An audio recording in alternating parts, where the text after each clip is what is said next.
Hey guys, welcome to the next video for Respiratory 2140. This video will be about how to manage oxygen tanks, oxygen regulators, different types of regulators, and then also oxygen concentrators that are used at home. So we're going to first start by safety because safety is most important with oxygen tanks. So oxygen tanks, remember from our past videos that oxygen is green here in the United States. Different countries have different colors for different gases, but for here in the United States, green is oxygen, is the gas contained in a tank.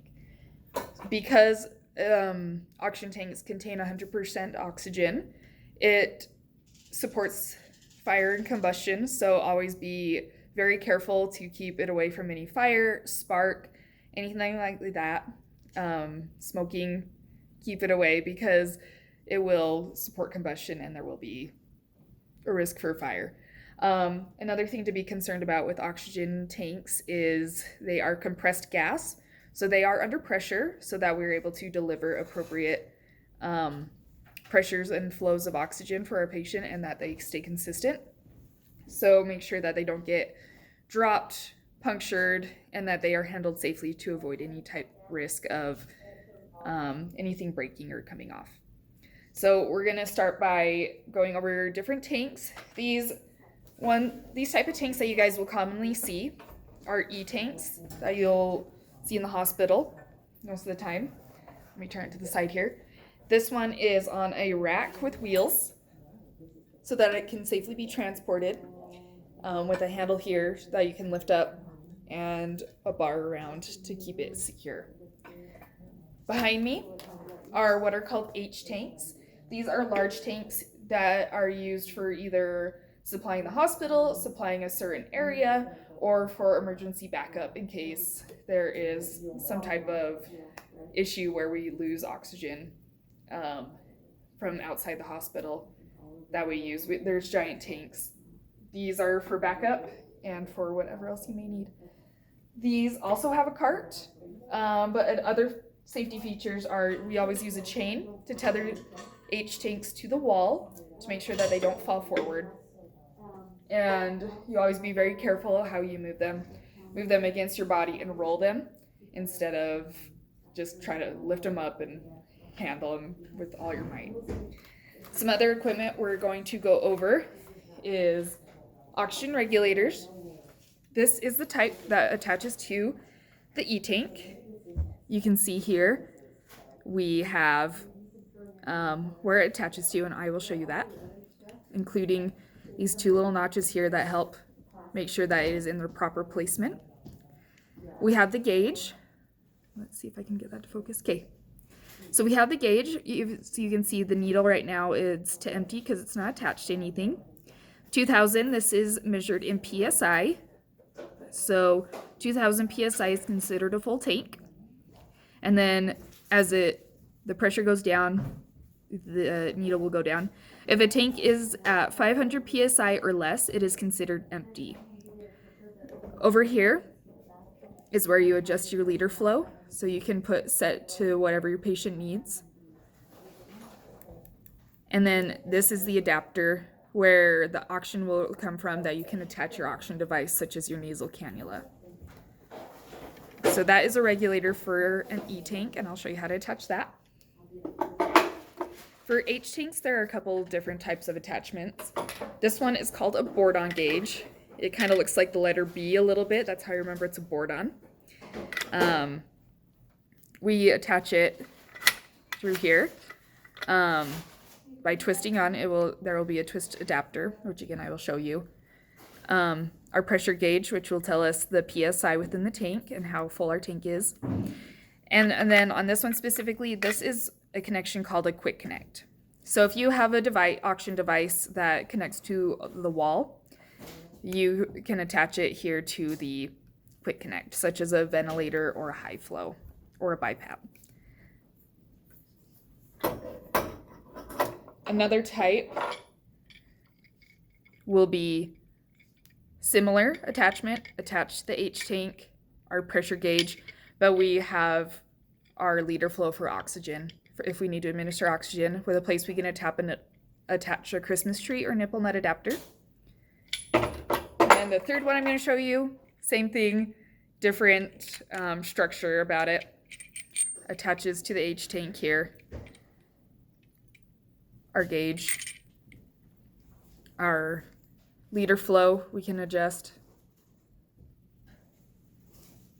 and then a place to attach a Christmas tree or nipple nut adapter to administer oxygen. So they all kind of do very similar things, they just all look a little bit different. Another very important part of managing tanks is what's called a key. This is how we turn the tanks on and off. So the tanks, when we turn them on, we can attach a regulator and we can provide oxygen flow. When it's off, it just keeps the tank in a stable, secure off position to prevent any type of damage or gas escaping. So you can see on the key, there's different handles. So this is the bottom, this is the end that will attach to the top of the tank for whatever position. So you stick it on the top here.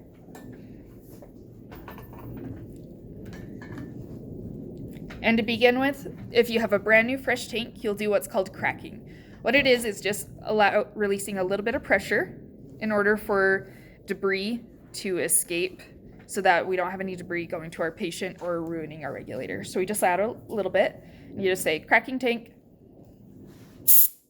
and just let out a little bit like that. And then I turn it back off so it doesn't hiss. Next, we take our E-tank regulator. As you can see, we have these little attachments here at the bottom and then this main one here. You make sure the inside here angle matches up with those holes. And then you screw it in.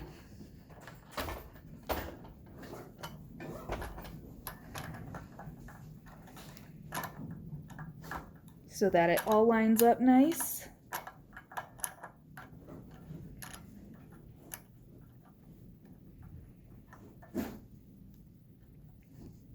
And that it is secure.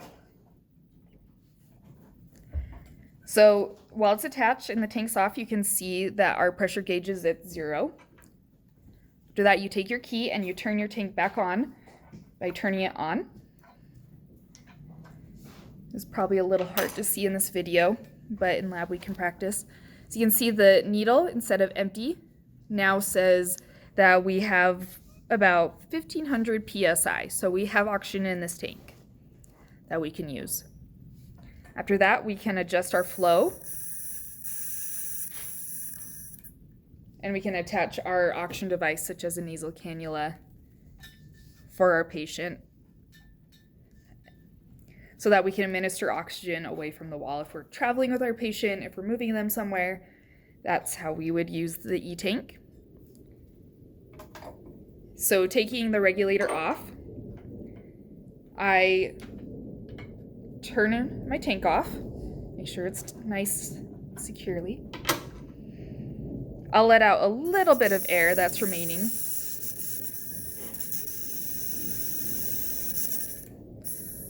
Just to kind of depressurize. That's what I was doing, is having it depressurize. After that, my tank is off, we've depressurized, I can safely remove the regulator. And now my tank is off and my regulator is safely off. And then you store it safely away.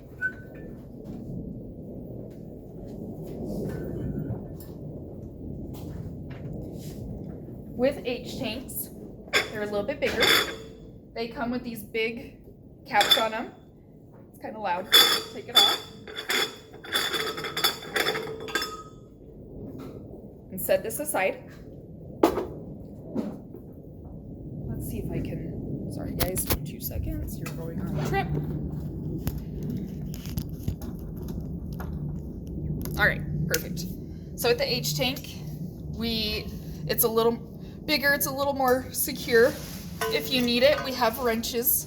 These are pretty common in all respiratory departments. So you'll turn it on, you'll crack, because this is where the gas will escape from. This is our valve. So just as we did with the E-tanks, we want to make sure we clear any debris here by cracking. So you just say cracking tank,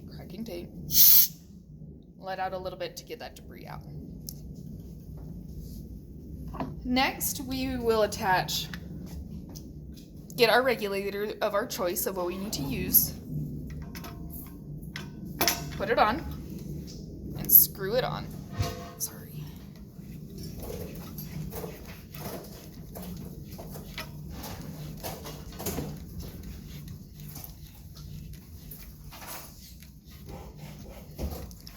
Sorry, you guys are probably like, I love watching. After that, we will turn our tank on. I have a leak somewhere.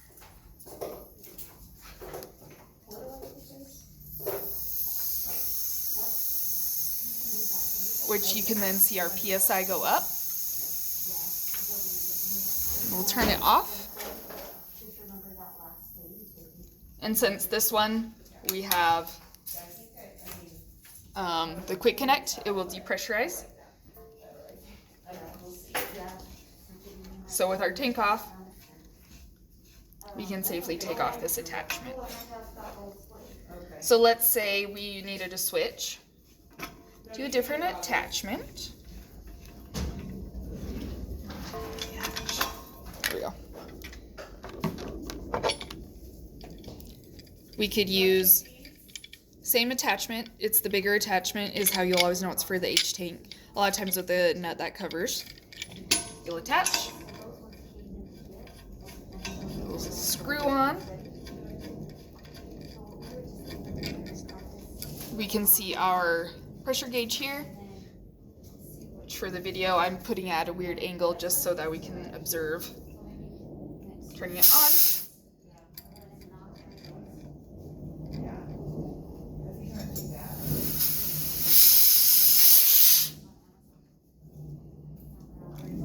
Sometimes that's when we would use a wrench. This is, you need to get tight, and that's where we have a leak.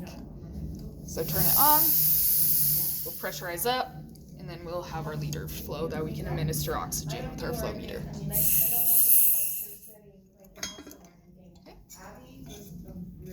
So that is the H tank. And you'll do the same, you'll make sure it's off, remove your regulator, and attach the cap. Make sure it is secured, and when you're transporting, use a cart. Okay, the last thing we are going to discuss